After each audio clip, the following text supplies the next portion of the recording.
안녕하십니까. 네, 에이시토 팀장으로 변신하기 서영건입니다. 자, 오늘 21강인데요. 같이 한번 살펴보도록 하겠습니다. 팀 내부 교육입니다. 자, 팀 실적 평가에서 A 상품에 대한 판매가 부진하는 것으로 드러났습니다. 그러다 보니까 원인이 뭐지? 이렇게 찾아보니까 최근에 A 상품이 출시되어서 상품에 대한 지식이 팀원들에게 아직 좀 부족한 것 같습니다.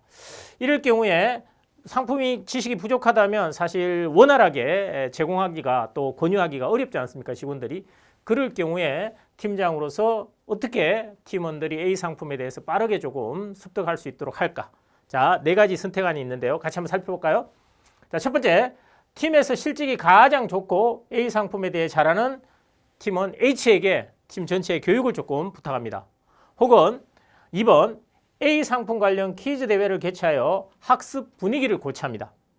자, 3번, 팀원들에게 A 상품에 대해 자주 갑자기 또 물어봅니다.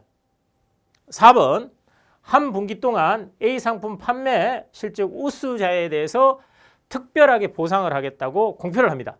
자, 요 4가지 중에 여러분은 어떤 걸 선택하시겠습니까? 자, 선택하셨죠? 그러면 같이 한번 살펴볼까요? 자, 보시면 우선 일회성 학습도 중요하지만 요즘과 같이 변화가 빠르고 또 지식, 업무와 관련돼서 지식과 기술이 많이 필요한 시대에는 어떻게 하면 학습 구조를 만들 것인가, 그런 관점에서 팀을 운영하면 좋을 것 같습니다. 자, 그래서 첫 번째, 팀에서 실적이 가장 좋고 A 상품에 대해 잘하는 H에게 팀원 교육을 의뢰하는 건 어떻게 보면 굉장히 좋은 방법일 수 있습니다. 특히 이 경우에 H가 수용을 해야겠죠, 그죠? 그리고 이렇게 수용해서 알려준다면 서로가 학습하는 분위기를 잘 마련할 수 있는 반면에 이게 또 지속되도록 하는 것도 필요하거든요. 그런 부분에 조금 더 신경을 써주시면 좋겠습니다. 그리고 두 번째, A 상품 관련 퀴즈 대회를 개최하여 학습 분위기를 고취한다. 우리가 이런 퀴즈 대회 같은 이벤트를 개최하면 어떻습니까? 사람들이 굉장히 적극적으로 참여할 수 있고 또 이벤트를 통해서 경쟁심도 유발되고 또 재밌게 어떻게 보면 학습할 수 있는 분위기가 고취될 수 있습니다. 그런데 여기서 한 가지 좀 주의할 점은 이런 이벤트 위주로 나가다 보면 사실 지속하기가 어렵죠, 그죠? 그래서 일회성으로 끝날 가능성이 있습니다. 이런 부분을 조금 유의하시면 좋겠습니다. 자, 그리고 세 번째, 팀원에게 A 상품에 대해 자주 물어본다.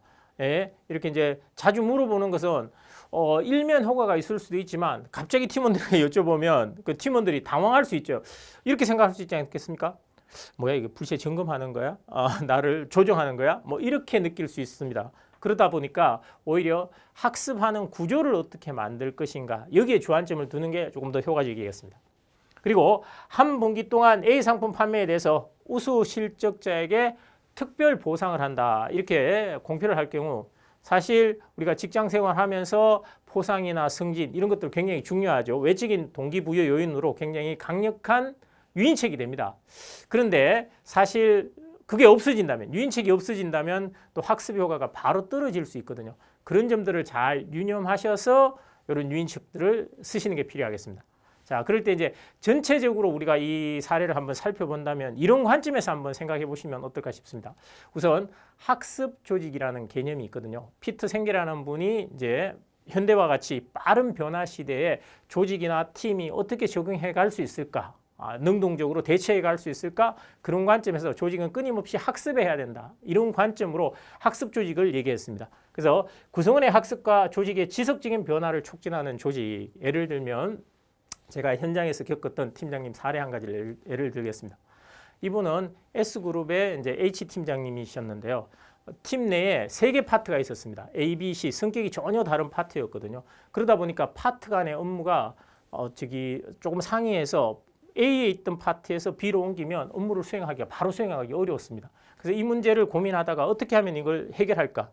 그래서 2주 단위로 팀 내 세미나를 개최해서 지속적으로 한 6개월 정도 지속했습니다. 그래서 특별히 세미나를 준비하게끔 하면 팀원들이 부담스러울 수 있으니까 파트원들이 자기 업무를 가지고 다른 파트원들에게 브리핑하는 시간을 정기적으로 개최를 했었거든요. 그걸 통해서 원활하게 서로 간의 업무에 대해서 교류하고 학습하는 분위기가 형성돼서 조직원 전체가 역량이 향상돼서 팀을 원활하게 에이스팀으로 변화시킨 사례가 있습니다. 자, 이 점에 착안하셔서 여러분들도 우리 팀이 어떻게 지속적으로 학습해 갈 수 있는지 그런 구조에 조금 신경을 쓰셔서 에이스 팀장으로 변신하길 기대하겠습니다. 감사합니다.